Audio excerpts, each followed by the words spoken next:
Direction Lyon aujourd'hui pour rencontrer Adélie, Angela et Guamar. Elles ont 19 ans, lui 21 et tous les trois ils ont des parcours très différents. Un point commun quand même, un jour ils ont décidé de tout plaquer, de prendre un nouveau départ, de commencer une nouvelle vie ou en tout cas enfin de lui donner un sens.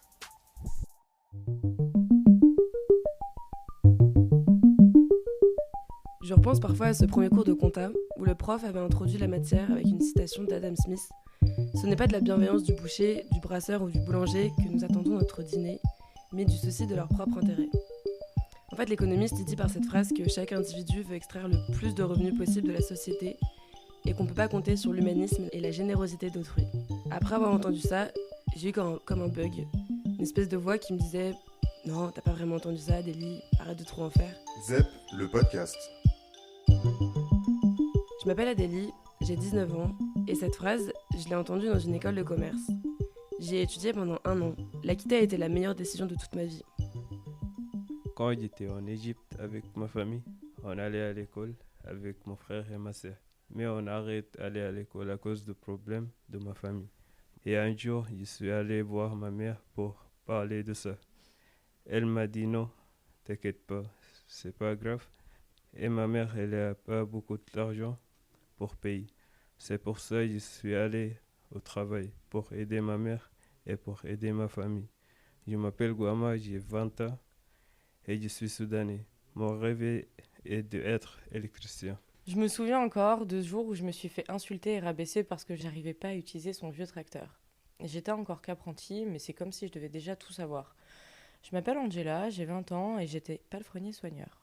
On a eu une conférence un jour, et à un moment, on nous montre un sondage très particulier. Un schéma montrait ce que les étudiants de l'école souhaiteraient obtenir comme salaire à la sortie de l'école, et un deuxième représentait ce qu'ils gagneraient vraiment. La conclusion était qu'on gagnerait autant, voire plus, que ce que nous aurions espéré. L'objectif de cette comparaison, c'était tout simplement de nous dire « Vous voyez, si vous restez dans cette école, vous gagnerez beaucoup d'argent à la sortie. On vous le promet, c'est chiffré, c'est prouvé. » Et le pire dans tout ça, en fait, c'est que j'avais le sentiment d'être la seule choquée, scandalisée, à voir que leur principal levier de motivation, c'était le fric.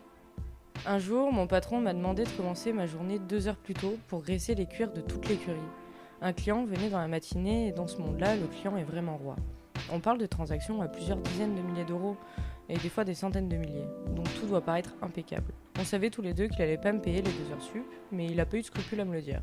On savait tous les deux que ça marche comme ça, et je pense que c'est pire quand on est apprenti. En Égypte, j'ai travaillé dans une usine de vêtements. C'était très difficile parce que j'ai commencé le travail à 5h du matin et j'ai terminé à 16h30. Mais en vrai, j'ai terminé plus tard et j'étais pas payé. J'avais un patron qui était strict, il me parlait mal et ne me respectait pas. Même quand je voulais répondre, il me tape. Donc c'est pour ça que j'ai continué à travailler. Aussi, les cartons étaient très lourds. Ça me fait très mal au dos. Je pouvais même plus dormir la nuit tellement que j'avais mal. Une journée type, c'était 5h-21h.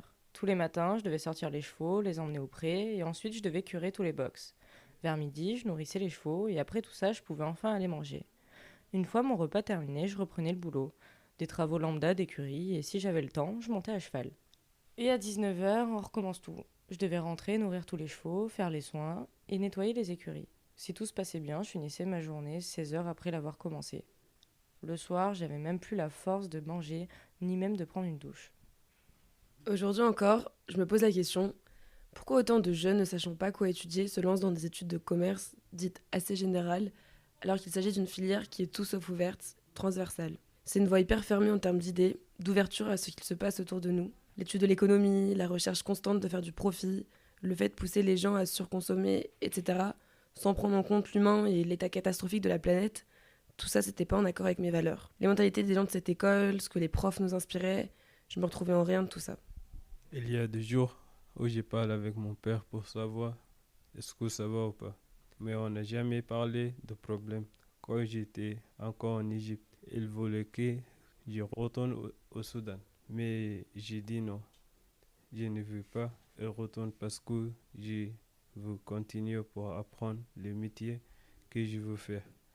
Un jour, l'association UNHCR a appelé ma famille et nous a dit vous pouvez aller en France.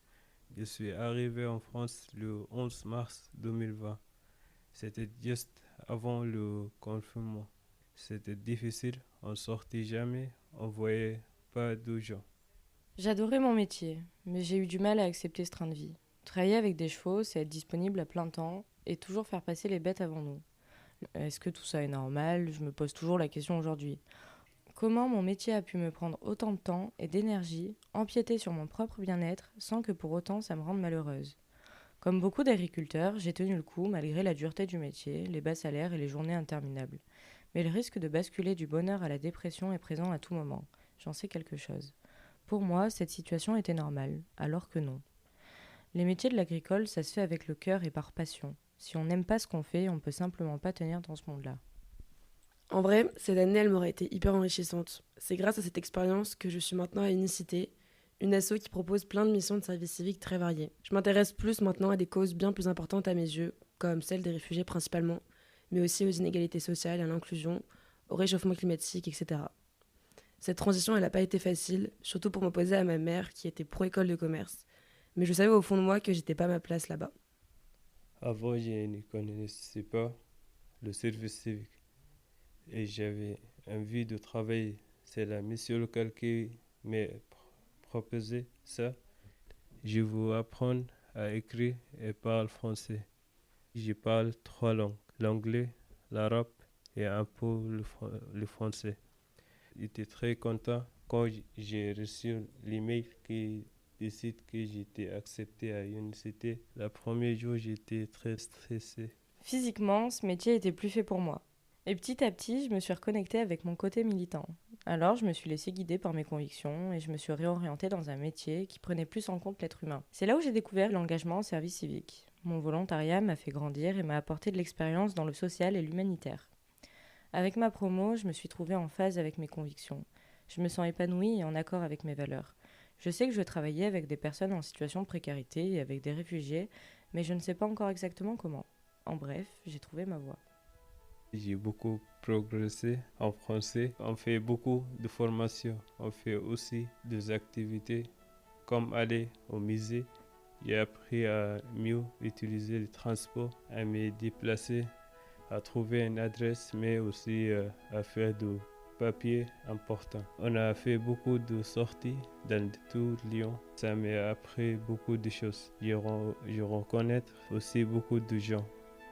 On parle, on discute et on sort ensemble. J'ai appris au mieux parler français. Je me suis demandé si j'allais être tout seul, mais ils sont tous devenus mes amis. Suite à ce service civique, je sais maintenant que je vais étudier la psychologie, car l'être humain me passionne.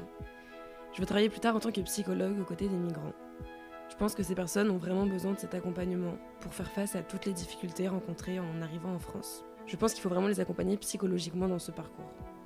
Cette prise de conscience, elle m'a permis de voir l'avenir d'un œil plus serein, car je sais maintenant avec quel public je veux travailler, pour défendre quelle cause et quel est et quel sera mon rôle.